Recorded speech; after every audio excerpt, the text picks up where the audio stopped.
Uh, Good evening. As JC was saying, my name is Reza Khanbilvardi. I'm an executive director of the CUNY Remote Sensing Earth System Science Institute, which is stationed at City College of New York. I'm a faculty at City College of New York in the Department of Civil Engineering. We have a long history of working with the federal government here on different issues of climate and earth system sciences using satellite images and remote sensing technology. And I have been number 3 or 4 in Alcalá. It was a nice place to meet, and I recommend that everybody go there.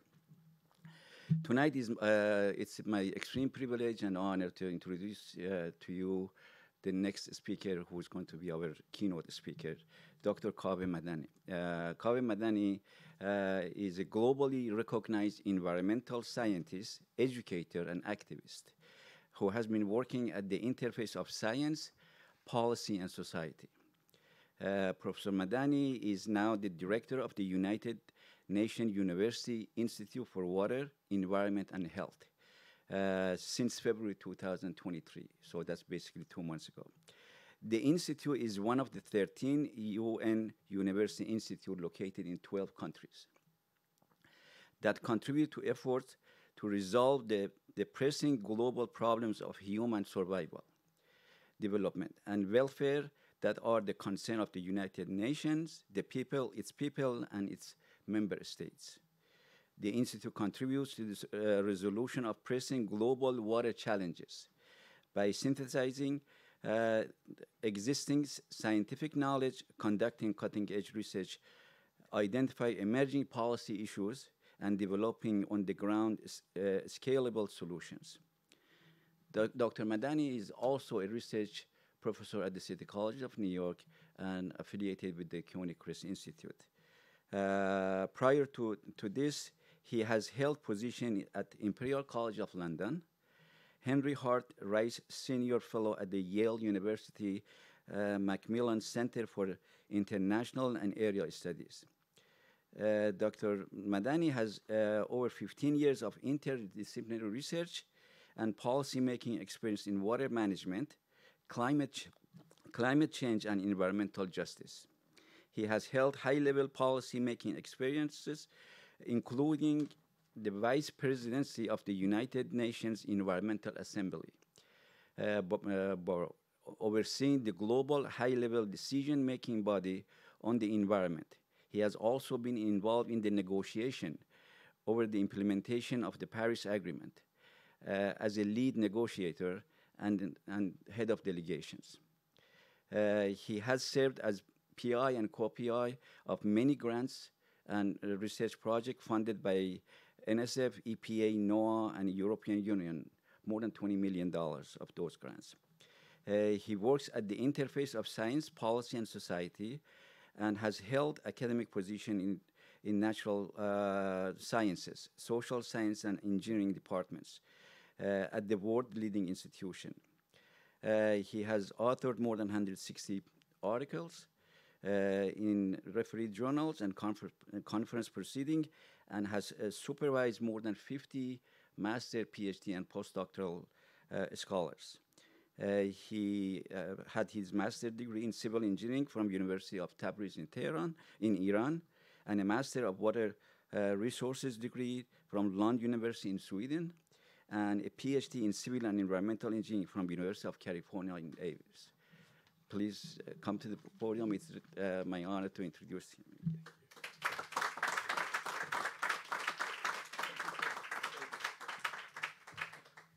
Thank you for such a very generous introduction. I got worried, like, you have too much information about me. I don't think my wife can describe me with so much detail. Thank you. It's an honor and pleasure to be here, and thank you so much for the invitation. As Reza said, I'm now the director of the United Nations University Institute for Water, Environment, and Health, which is known as the United Nations Water Think Tank. Is this going to come up? I would like to use this opportunity to talk about water. Not long ago, back in March, this city saw I think the biggest event of our time on water. After almost 47 years, 46, 47 years, the world got together to again talk about water. Believe it or not, water is a very overlooked subject and something that we don't talk about much at the global level and in policy circles. You know that the United Nations has a lot of agencies dedicated to different topics, different resources, including food, FAO, health, WHO, environment, UNEP, but there is no organization of that kind for water.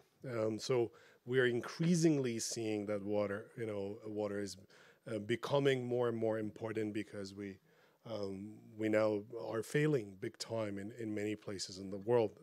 Those of you who are from Spain, you appreciate the value of water and you know why water matters. I grew up in Iran. I also understand why it matters.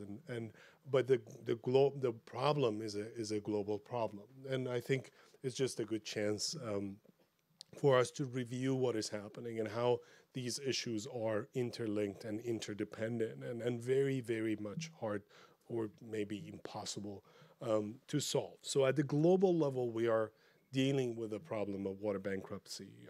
Our demand is much more than the available water. And remember this term from me.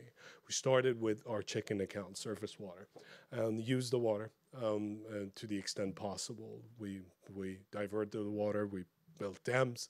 The checking account, that gets renewed every year is not sufficient to meet our demand. We've gone also after our saving accounts, the water that we inherited from our ancestors, groundwater. We have overused groundwater. We're seeing the overdraft of groundwater all over the world, many places. And with that, it comes land subsidence, sinkholes, and many other problems that are irreversible. And yet we don't have any plan for fixing this because water is very much tied to everything, including food, which is one of the most important resources. The most important product of the water sector, let's say, is probably food, at least, and one of the most essential products, I would say. And food must be kept cheap or affordable globally. Otherwise, there are other issues that human insecurity problems. So that makes water management even maybe harder than some other sectors compared to energy sector, where there is no incentive really to operate this sector economically because the financial side of it doesn't make sense. The equations don't make sense. So what is happening is that not only we are having problems with lack of access to water in many parts of the world, but the conditions of water shortages is getting worse and worse. We are changing our diet globally. The poor of the world are eating having the diet that the rich of the world are promoting at the moment. We want everyone to go vegan for their health and for the planet Earth, but we have the people who are converting from more environmental friendly diets to less environmental friendly diets, and then that's maybe part of the human development path that we have created. And with more meat consumption, we know that we need more water. Our energy consumption keeps going up around the world. We keep talking about addition of renewables to our energy supply portfolio, but at the same time, we're increasing consumption. The experience of Germany this year is showing us, or proving to us, that reduced consumption is also possible under real pressure, but that pressure doesn't exist, so we continue to grow the energy demand, the energy sector, and energy supply portfolio, and consumption keeps increasing. That means there is more demand for water because energy production is also consuming a lot of water. So if you look at what is happening around, we're seeing lakes drying up, we see reservoirs hitting their, essentially day zero. We are seeing all the manipulations of the water-based ecosystems around the world. Anthropogenic changes are visible anywhere we take a look at. Urbanization is continuing with very fast. We're channelizing rivers. We're tweaking and intervening with natural processes, and we're creating problems. Down the road, upstream and downstream, we also have problems, because the way we get affected by water problems is different. All of us get affected differently. Maybe the rich of the world, we never feel that shortage of water from the tap, but in parts of the world, children skip school for going and grabbing water. Women have to spend hours and walk for miles and kilometers to bring water to their home for cooking, for sanitation. So the basic needs are missing in a lot of places, and the pressure and the cost is higher to those who have the least capacity to cope with the problem.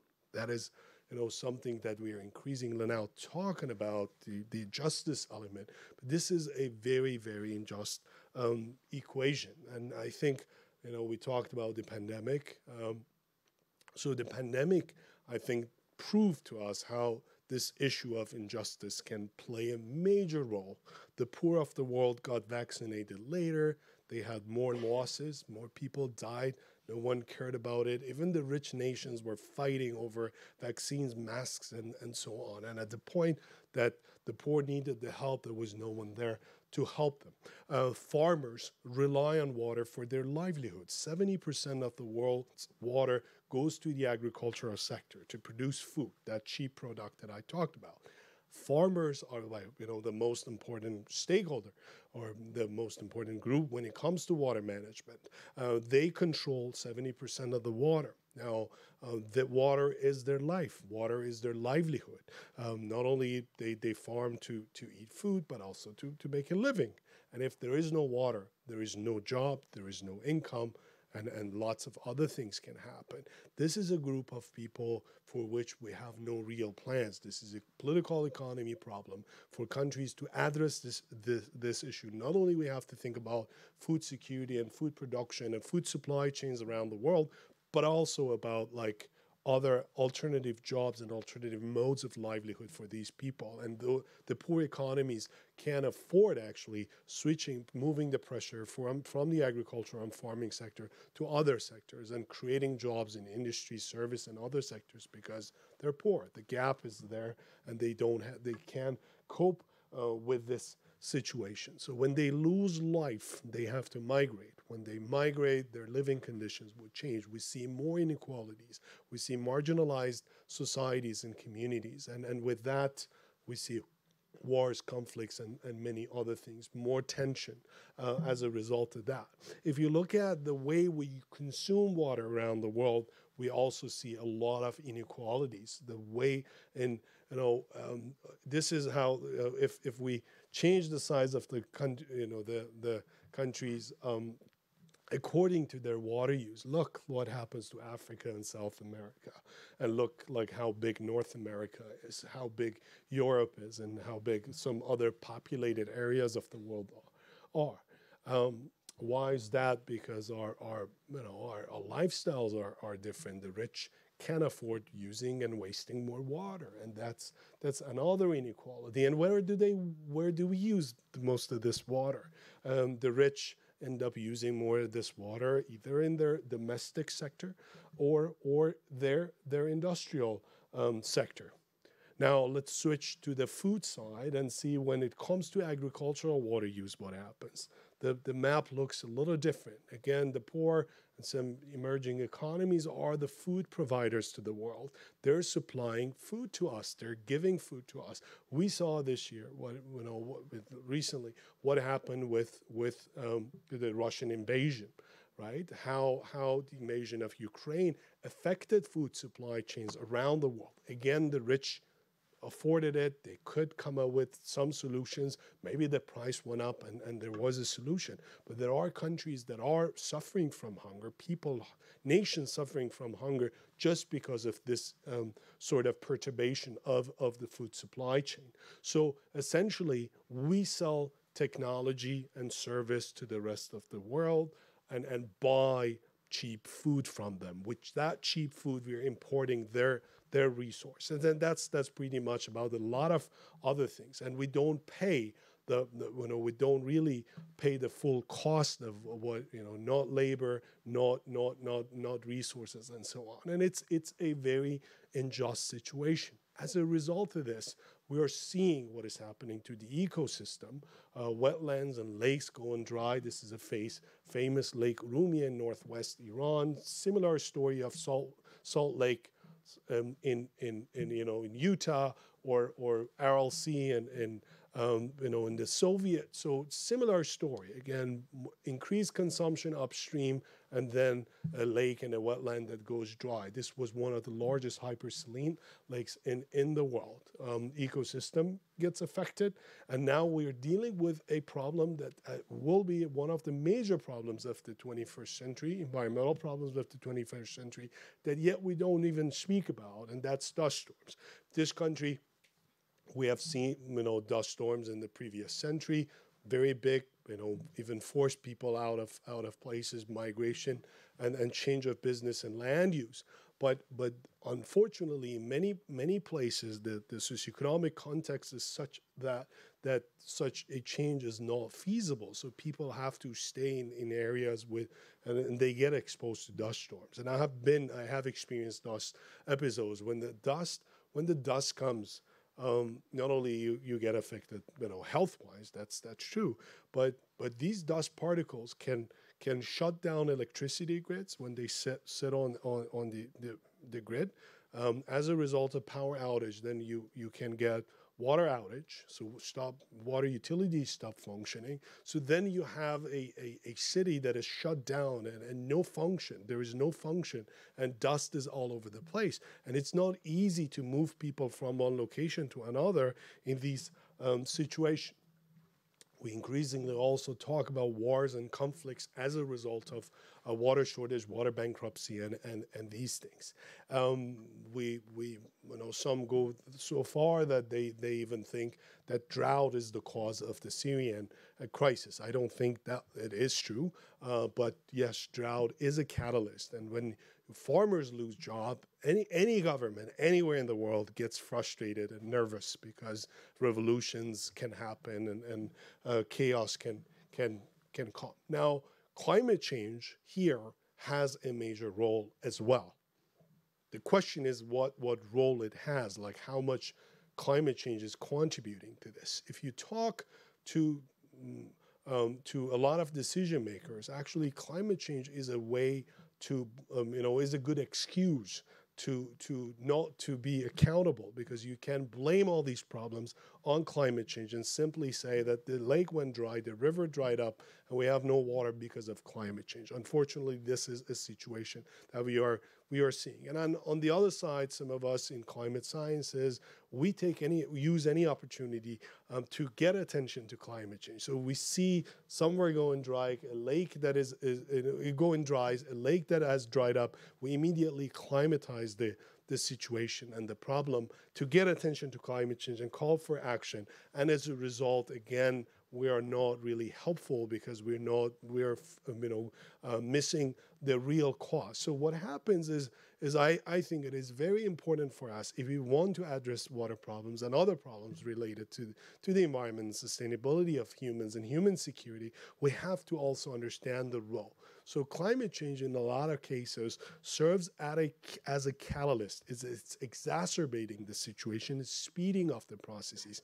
But if you look at the water problems around the world, you see that the anthropogenic changes at the local level, changes in land use, land use policies, development, and so on, are very effective and have a huge influence on what is happening. And if you miss that part of the equation, then you cannot really come up with the right explanation of the problem and a narrative. So it is important to distinguish the difference between these factors and the contributors, and keep them all in your equation to be able to understand what you can do. Otherwise, there are major things that we can do within our territories, by changes of lots of patterns, we can still make an impact. So New York City cannot wait for the whole globe to address the emission problems and mitigate climate change if it wants to solve the issue or adapt itself to climate change. It also needs to understand, or look at itself and question itself why we have done development in this area and that area, what is going to happen to people living in basements, what's going to happen with urban floods and sea level rise and so on. So it is important to distinguish the difference between these elements. We will come up with solutions. We will come up with some sort of interventions which prolong the life of humans on the planet. But any solution we come up with would not be free of unintended consequences. We have, the problems we're dealing with today, many of them are the side products of the solutions that we have implemented in the past to address some of the problems in the past. Unfortunately, humans would, as long as we are on this planet, we would experience the same thing. And the next generation would deal with a lot of problems that we create with goodwill. I hope we would not see major side effects with a vaccination solution to the pandemic, because that would be disastrous. But in any case, keeping this in mind, I think we can get into some more complexity, complex systems, which is my area of work. So we are in the fourth industrial revolution. Three industrial revolutions have passed, and then we have seen a lot of problems. Now we're in the fourth one. The fourth one is making us very, we think we are very smart, because we can compute very rapidly. Like within seconds, we can compute. Lots of the things that we can do on our cell phones or like smart watches are now beyond what we could do with our computers when we were doing, getting our writing our dissertation and doing our PhD research. Big data, AI and all of these things, with them you can do a lot. ChatGPT and all these are just examples, simple examples of how you can be manipulative, can manipulate minds, or even create false correlations between irrelevant variables. But it's powerful, and with this power we have got a lot of things done. You kept your connection alive through the years of the pandemic, through online gathering, and this became feasible because of this revolution. But that doesn't mean that this revolution would make us smarter necessarily, because the power to compute and the power to measure, now that we have satellites everywhere, we can remotely sense a lot of things, doesn't mean that we're smarter and we understand systems better. The power to measure, the power to monitor doesn't mean that we understand our systems better. And that's an important thing. When we were concluding the UN Water Conference, everyone kept talking about data. A lot of heads of delegations, a lot of delegation representatives talked about the need for more work on data. Data is the new buzzword in the policy world. But data on itself doesn't mean more wisdom and insight. Data can even, be destructive sometimes, because if you have too much data, people can end up with their own conspiracy theories, as we saw during the pandemic. So the process of converting data to information and wisdom and insight requires us to dig deeper and go into causalties, understanding the relationship between different variables. Otherwise, we'll end up with conspiracy theories and false understanding of what is happening. Unfortunately, in academia, we are seeing more of that. I'm sitting here in my ivory tower in North America and run this global model and then come up with stories about the rest of the world without really understanding what the ground truth is. One example is, yes, at the time that the Syrian crisis started, there was, that was after a big drought, but that doesn't mean that the drought was the cause of that event. If you ask the machine, it might, tell you that the correlation is strong, but this doesn't mean that there is causality there, and that's something very important. We are dealing with systems that are complex. Human nature systems are complex. Each of these systems on its own was complex, environment or nature, and then human systems are complex. You combine the two, they become more complex. I talk about water, I talked about food, I talked about energy and climate and environment, and we talk about the nexus of these. But still, these are a small component of a much larger system that involves, like, it has also other complex systems. So we're essentially dealing with some sort of a system of systems. Each sector itself is a very, very complex system. And all of these are interlinked. All of these are interconnected. You press a button somewhere, there's an effect somewhere else. We saw this, and then it becomes unsolvable. People are dying. Stay at home, shut it down. People are staying at home. Economy's failing. Send people out. Now people are dying. Pressure on the health sector.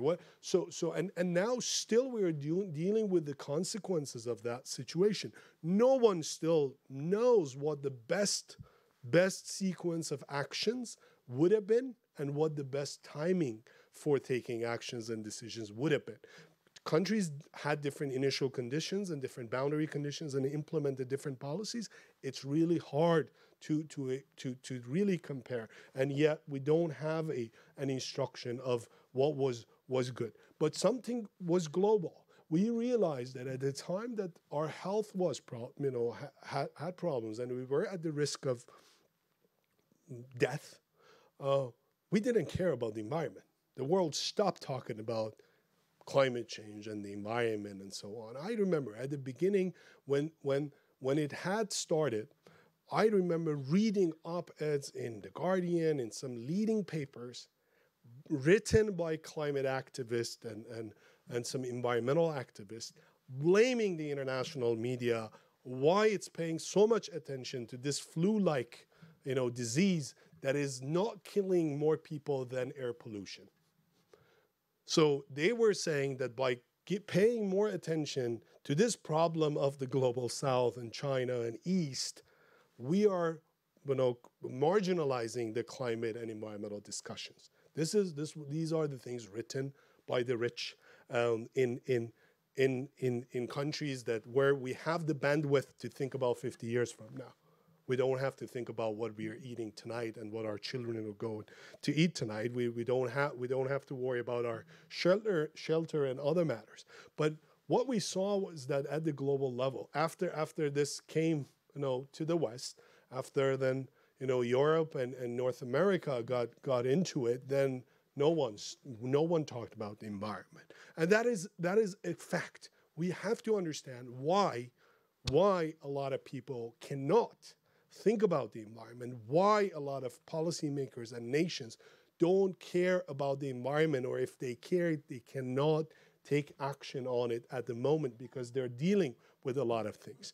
And by the way, there is one important thing you need to understand here, a definition of complex problem. In complexity science and system science, we distinguish between a problem that is complex and a problem that is complicated. Pandemic. So dealing with the pandemic was a complex problem. You fix something else pops out. And you fix another thing, something else happens. Because by definition, complex problems don't have a solution. Complicated problem was to find a vaccine. You get the resources together, you bring the brains together, eventually you find a solution, right? It's like the recipe of a steak or a recipe of something else. It's complicated. You eventually do something, but providing food to a nation is a complex problem. So it's very hard to understand how self-sufficient should we be, which countries shall we rely on, how much should we rely on the international market, what is the fair price, and so many other things. By definition, these problems don't have a solution. And actually, all we can do is navigating through complexity and making sure that we don't create additional problems by solving one problem. And this is very hard to explain. Imagine me going to media and explain to the world that there is no solution. climate change is part of the complexity, and then, or the pandemic is a complex problem, and we cannot really solve this. Yes, you might stay at home, but you might lose your job. So you'd be alive, but you might be starving. So they don't like that. They like, a simple explanation of a problem and a solution. Decision makers are the same. They have 4 years, 5 years, whatever in the office, and they cannot wait for our, scientists like us to go in and say, we don't know, by the end of the century, temperature might be one of these. It's not going to work that way. I'm not going to gamble. I'm not going to make, bet on something that is so uncertain. So uncertainty is not welcomed in decision-making circles. And the society really doesn't like uncertainty. And we as scientists want to be honest, and we want to communicate uncertainty. And that is the problem that we're having. That's why the conspiracy theorists win in these games over us, because they have a simple explanation for everything, and we don't. In this complex system, our job is to navigate through complexity to make sure that the actions we're taking hopefully have the minimal negative impact down the road, and don't cause a lot of irreversible damages. That must be our job, unfortunately, and it's really hard.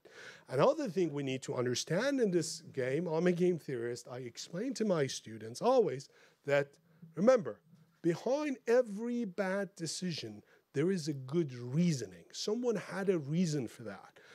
Yes, it's easy to imagine that everyone is irrational, right? Farmers are irrational, political leaders are irrational, decision makers are irrational, company owners are irrational. We're dying, no one is taking action, everyone is irrational.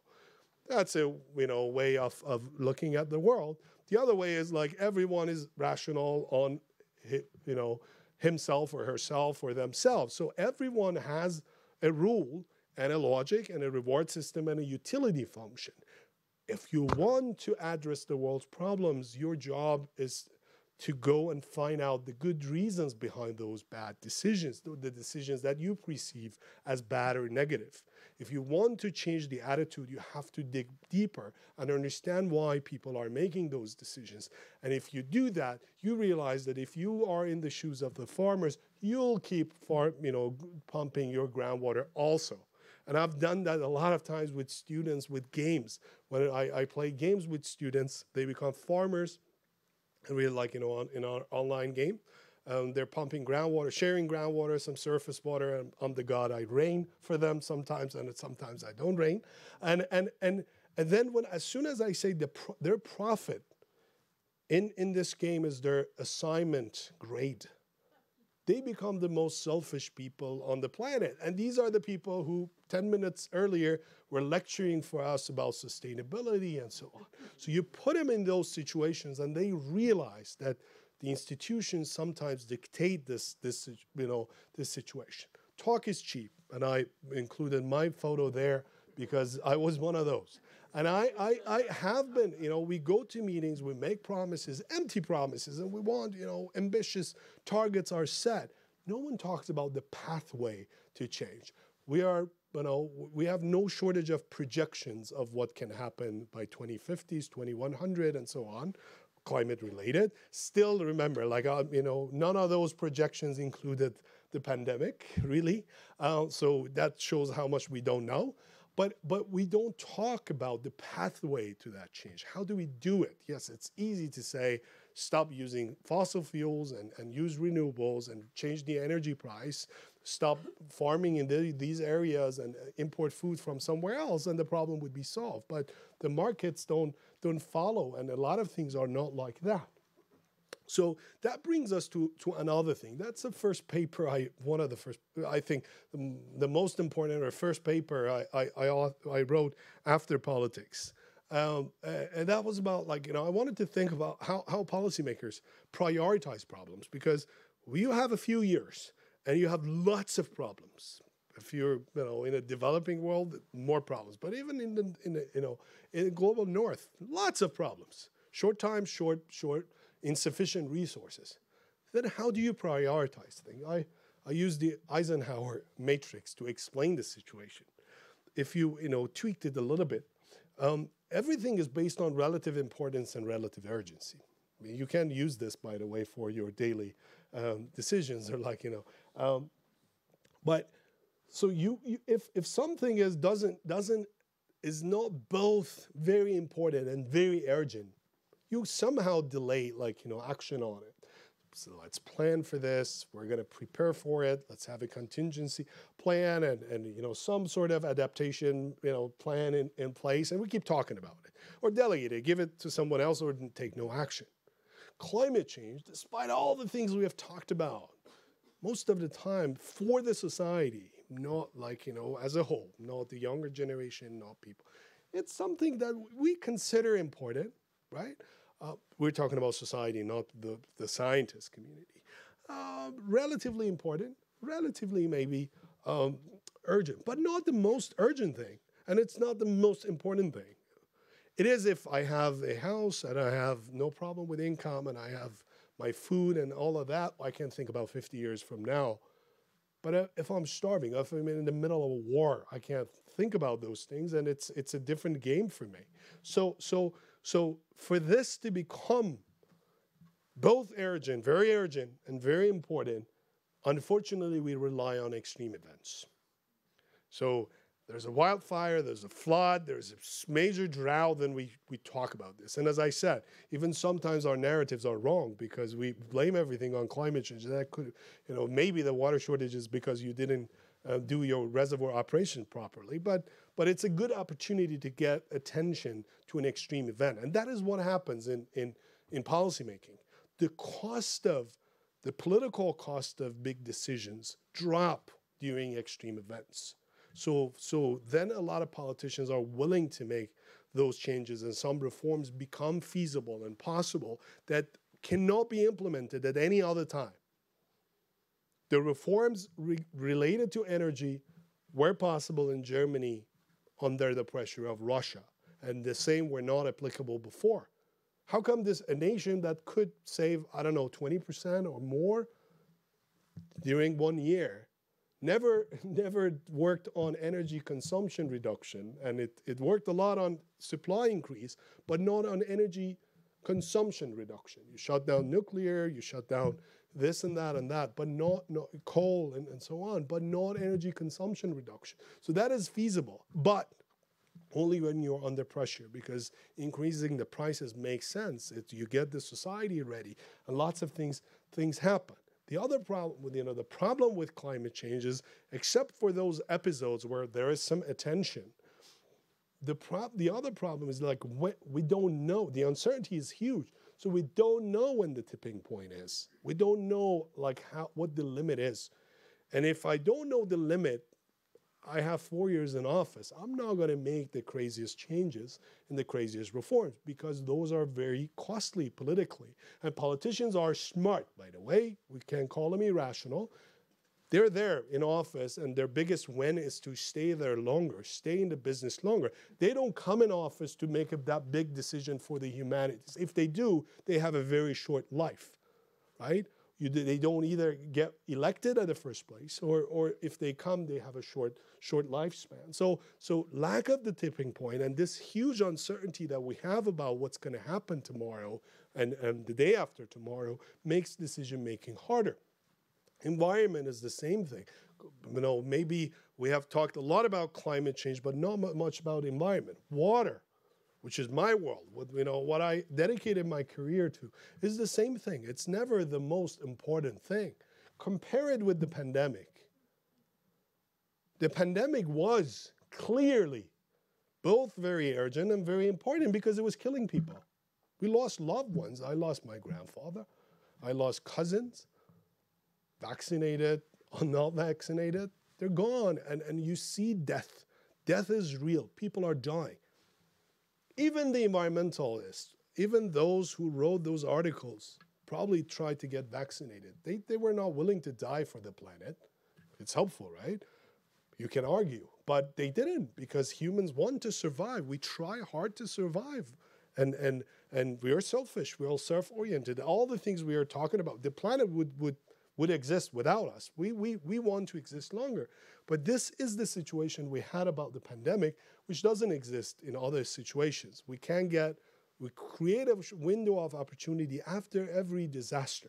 But then the water disasters are very strange. So you have a flood, and immediately after you have a drought. So solutions are different, the stories are different, everything. And so you jump from one extreme to another, one problem to another, one crisis to another. And that's why the society can't even have the general expectation or one expectation from the policymakers to do things on a certain thing: climate change, water, environment, and other things. And it's the same for other sectors. Extreme events, fortunately and or unfortunately, are increasing, both in number, in intensity, and frequency. And so they might help, but again, the tipping point is unclear, and we don't know when we are going to get to that point. And this is, again, very scary and very disappointing. By the time that we might be convinced that action is necessary, both on mitigation and adaptation, it might be already too late. In that case, that bad day, again, the rich might get away because they have a bigger capacity, they have a strong, bigger resilience. But the poor of the world are the losers. Now, as scientists, we have to understand, and as I said, the incentive system, these complexity that exists, market, politics, and all those justifications behind decisions. Otherwise, we always have this issue of we as scientists thinking that we're the brain, we're the smart ones, and those guys don't understand. They're emotional, they're they're not making decisions based on their brain. I have worked on both sides. Believe me, like when you go to the other side, you think about the same thing about the environment, the scientists who don't really use their brain. They might have smart computers, but that doesn't mean that they understand the system well, and they might miss a lot of details about how decisions are being made and what the cost of the decisions are. If we fall in this trap of thinking one side is better than the other side, we can make a good decision. Now, when it comes to human security and the bandwidth to take action on climate change, on water resources, on environmental matters, it's good to remember, a simple curve, essentially, that was initially created to explain probably inequalities, but others took it to talk about the environment with it. Whether it's right or not wrong, still hard to prove, but it's a powerful way of seeing things. So countries, most nations started with their agricultural development phase. So in many places, don't forget the newer nations or some countries that were outliers, but most countries went through that sort of an agricultural revolution, and look at the industrial revolutions and so on. So as you grow, your economy is growing, your impact on the environment increases. So that's even the first stage. You're doing agriculture, but with agriculture also you're damaging the environment. So your pollution would be increasing. That's the scale effect. So you grow bigger, your impact is worse. Then it was the industrialization phase. So a lot of stronger economies reduced their pressure on their natural resources. They got into industry. Industrial products were more expensive, so you could sell them.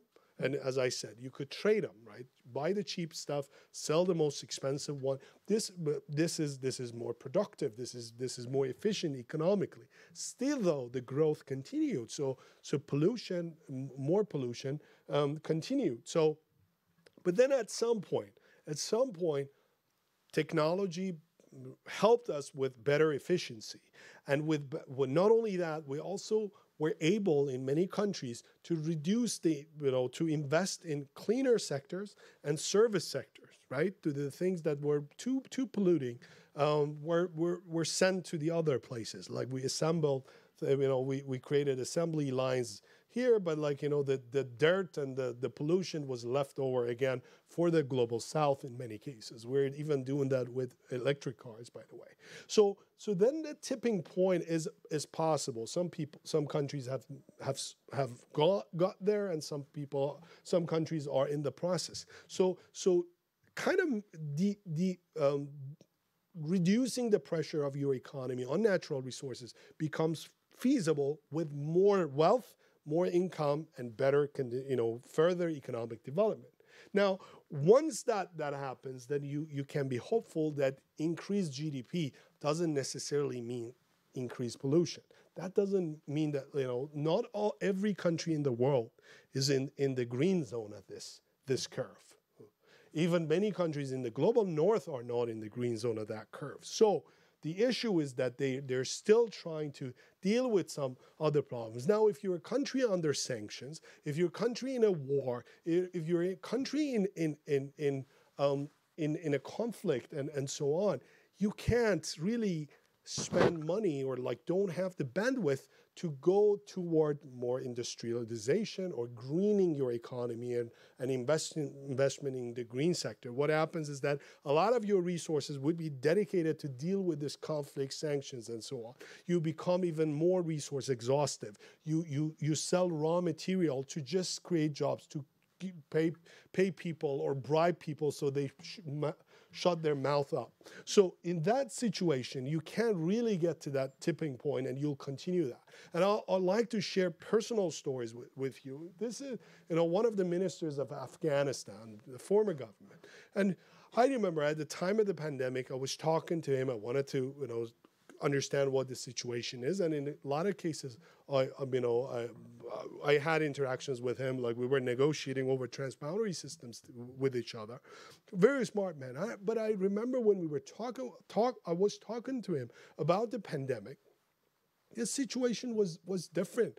And he said, yes, we don't have much pollution. The birds are singing, but people are fighting over bread and other things because we can't afford, not only that we can't vaccinate them, but we don't have food and other things. And, who cares in that situation about the birds? And now think about Afghanistan now, that is even worse when women are, not having their rights. And another experience was with the Deputy Minister of Environment of Yemen.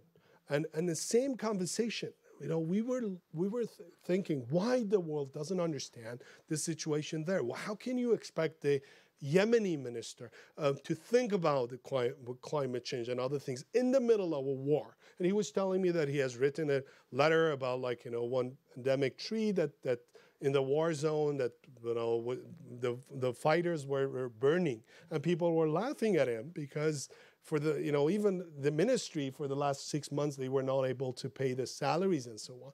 A country that is in that situation cannot think about some of these environmental problems that we are thinking about. So if we are the rich of the world and we are not willing to change our lifestyle, how can we expect them? Now the problem to change behavior, the problem though is that the environmental security issue, the human security issues triggered by environmental problems are becoming more attractive to the intelligence, defense community, journalists, and so on.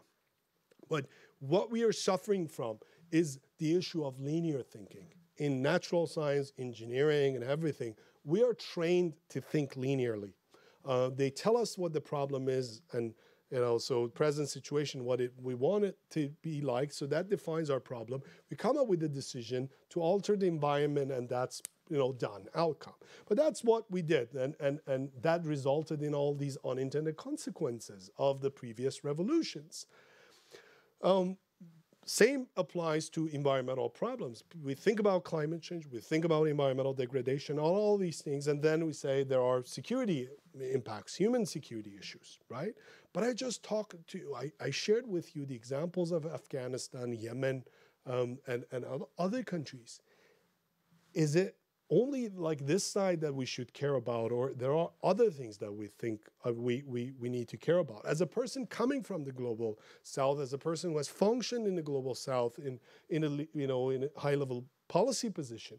I say there is another side of this game. One of the reasons that the environment is degrading in many of these countries is because of human insecurity issues, because of inequality issues, because the system is dysfunctional, because of corruption and so on. So those countries can't even think about the environment. So if you're only seeing the red connection here, then your solutions, I'm sorry, would be stupid, because you think you go there and fix the environment and everything is fixed without thinking about the whole system and the complexity that is there and the connection between the two. So for that Yemeni deputy minister, the blue side of the game was probably more important, and that is missed a lot of times by our journalists, by people in the global north, and by a lot of analysts of human, environmental related human security problem. That's something we have to think about. We have to think non-linearly about loops, a reinforcing loop that is actually much scarier and more frustrating than the simple cause and effect link that we keep talking about. Because if you don't think that way, and I'm going to end my with a few more slides, but the major part of the discussion would be over soon, with an example again from Afghanistan, that that sort of a one-side thinking, cause and effect thinking and linear thinking resulted in some development agencies or good foundations or NGOs with goodwill, good intentions, to say, okay, we have found a sustainable solution for farming, and that's solar pumping. So they went to Afghanistan, gave solar pumps to a lot of farmers. Guess what? The situation became good, because you now have access to water, you pump water, you produce more, so you sell more, your income goes up. Immediately after this, what happened was, first of all, there was a groundwater level drawdown, because then every farmer got affected. Groundwater level went down. It affected surface water flow toward the neighboring country, more conflicts with that. It affected shared ecosystem there, has implications for that. Again, dust storms from a wetland affected both sides of the war. But the other thing, which became clear through satellite image processing, was another thing which was discovered by a company in the West. That was a question of, like, what do these guys grow, by the way? It was poppy. So as a result of this sustainable solar-based solution, there was no shortage of heroin for a long time in Europe, right? So everyone could remain high and happy. But while in Afghanistan, despite all the shortages of water and droughts and all of that, there was a steady growth in poppy production. So Afghans keep suffering while we might be partying. So this is the issue of not understanding that these things are related. Now, you cannot say that solar pumps are bad. You cannot say that giving energy access to the farmers is bad. But if you don't think about everything, then you implement a solution that is not complete. It has technology, it's smart, it looks sustainable, but then you have big failures that can affect you. So your smart solution would be garbage. And that is something you have to understand. And another thing is, your smart solution out of academia might be garbage to a policymaker for the same reasons. Because a lot of times we establish arbitrary boundaries and we set boundaries that don't exist in reality. So I'm dealing with a water system that to me is just hydrologic, but to a politician, hydrology is just part of a small component of a system, and other things matter. The other issue is that a lot of times we are fighting over different narratives, even though we are promoting the same thing. We are caring about the same thing. With social media, this is even getting worse. And listening to people and communicating to people is becoming harder. So when I was at Imperial College before politics, I was one of those who kept talking to the policymakers, talking with them, trying to talk about the policy implications of things. And science policy gap was very important to me, and I thought I'm doing well. When I went into politics, actually, I realized that that sometimes, even though I had power to make changes, sometimes I was getting resistance even from environmental activists when I was making some decisions. And that was the problem of communication. Me, after politics and policy making, is thinking also about that connection. Unless you talk to both policymakers and society, you cannot increase the pressure weight on the shoulders of the policymakers to make a change properly, the way that satisfies both sides. So we have to start communicating more, have a better understanding of the society, and I think stop being arrogant and thinking that we know it all, because we don't. And it's okay to deal with unsolvable problems, but that's the first rule. If you understand that raising a kid is a complex problem and not a complicated problem, you realize that the path has a lot of uncertainties and a lot of things that are out of your control. The many other things are the same thing. There are complex problems that we don't have a solution for, but still we have to fight, think through, and deal with this complexity in a good way. Thank you for listening to me. I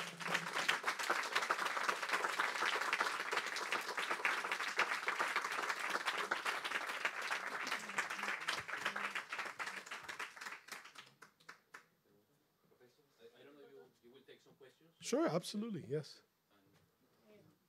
You can have a seat if you want. No, that's fine, that's fine. Yeah. Just note that the reception, if you want to go to reception, you should ask questions. Yeah, joke. Yeah. Ready to take.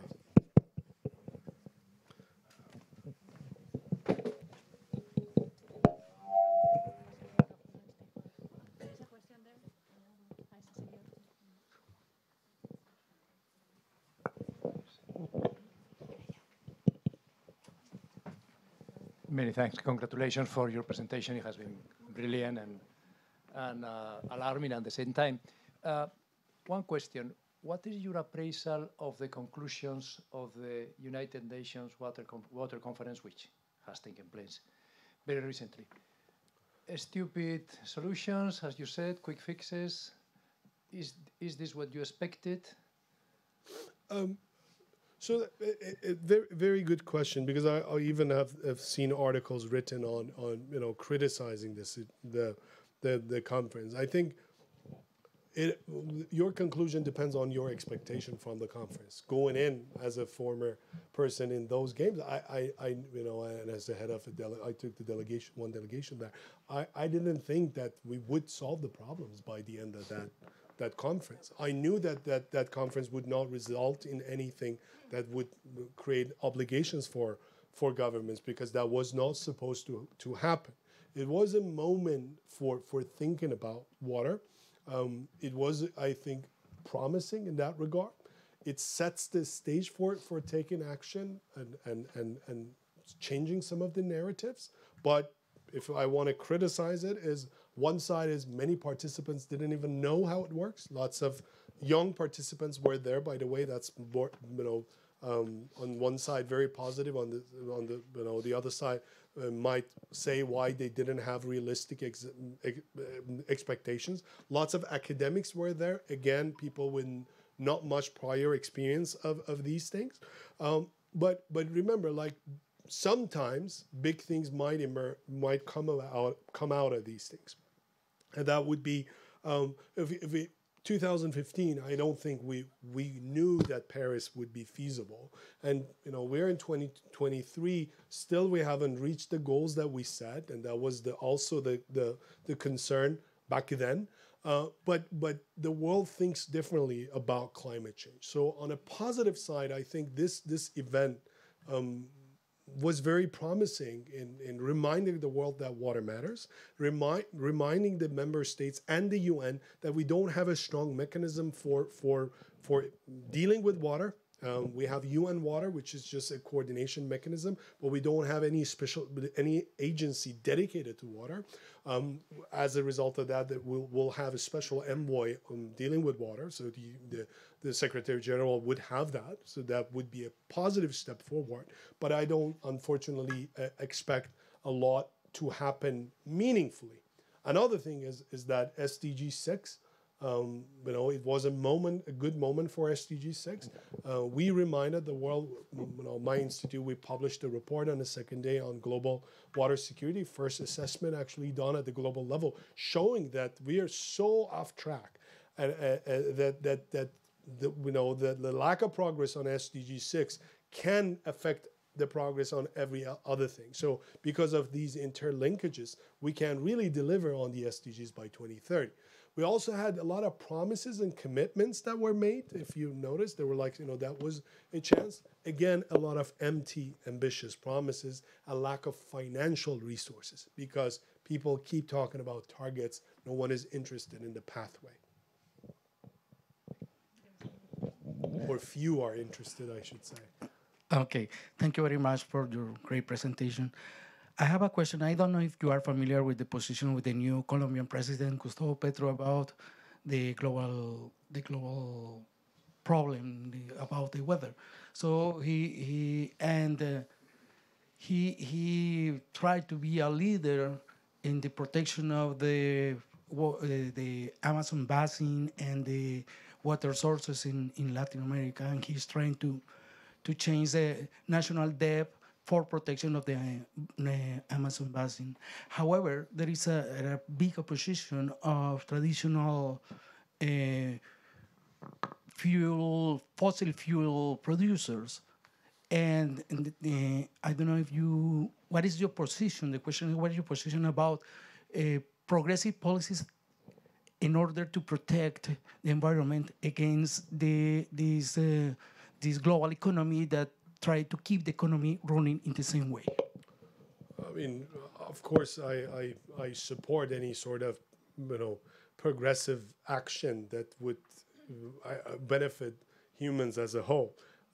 So I support that, but I also care about the injustice elements of it and some lack of truth and transparency.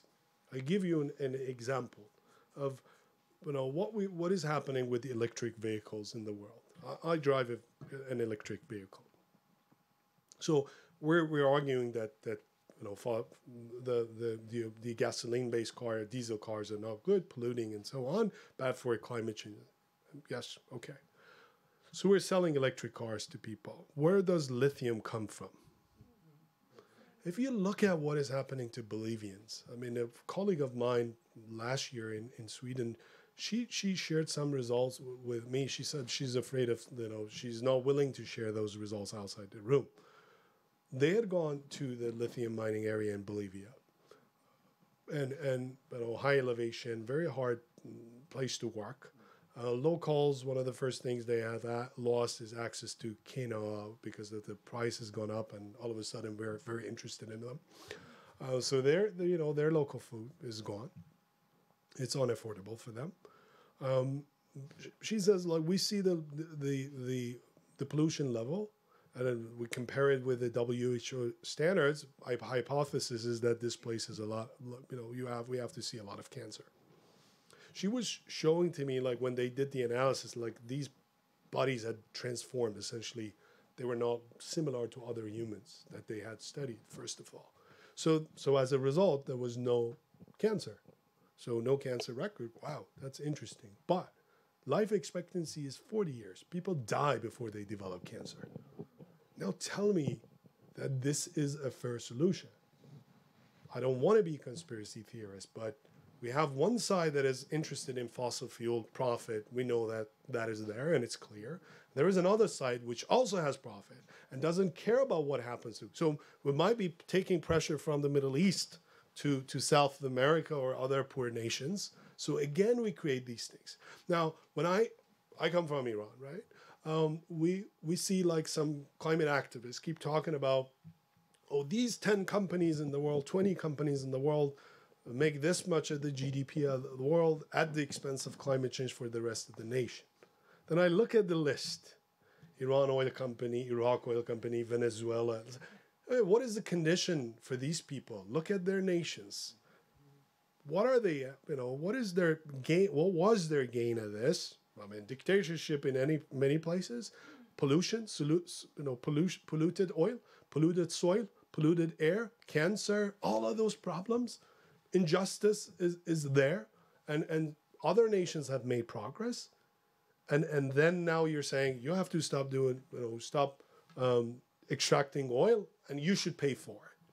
This is the problem, that like the injustice element blocks a lot of things. I was the lead negotiator. I was fighting for this, and I was trying to get the parliament ratify the agreement. But it was hard for me, that every bad decision has a good reason. I had to respect that they're thinking about so many other elements. And just because a lot of times you don't think the game is fair, you say no to something that is a common good.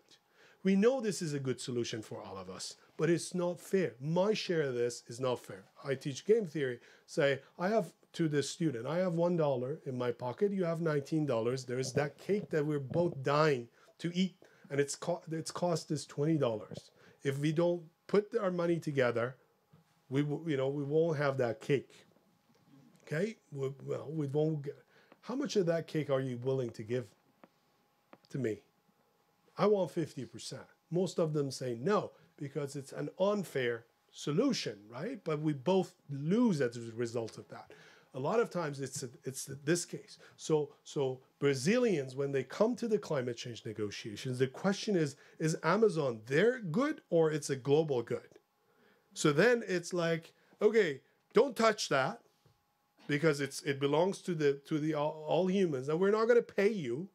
It's just our natural capital, which happens to be in your country, right? But then here we are not changing lifestyle and attitude. So the issue is we have to be careful about becoming reductionist and not thinking about other market forces, political forces, and so on, and the unfairness. Justice is something that we have to fight for.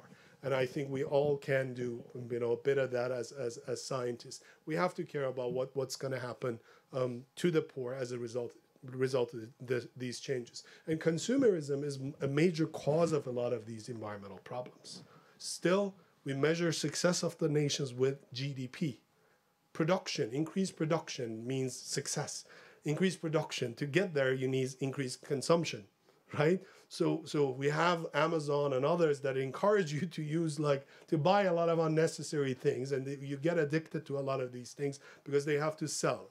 They tell you that they're reducing their consumption here and there, or like their footprint here and there, but that doesn't mean that as a whole everything is getting better. So that is something, the hypocrisy that we have to be careful about. Of course, anything which helps the world and is fair to all, I support, but that thing probably doesn't exist. So we have to go through baby steps for improvement. Thank you very much. Can we hear it? Put your hands together for him. Thank you very much. Thank you.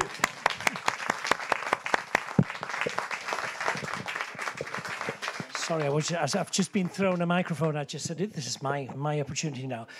Splendid, magnificent. It was so, we've become all of a sudden so conscientious and so in solidarity with you that we're not offering water for the reception. We're offering wine. So,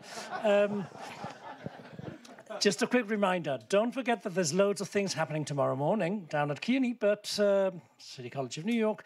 But we've got another meeting, an appointment here tomorrow at 6:30 with Carmen Buyosa, so don't miss it. It's in Spanish with English translation, simultaneous translation. So thank you very, very much. I'm going to write down all your information there to follow you all over the place. And we can keep talking upstairs if you want to join us upstairs with some jamón serrano and wine. Thank you very much for coming.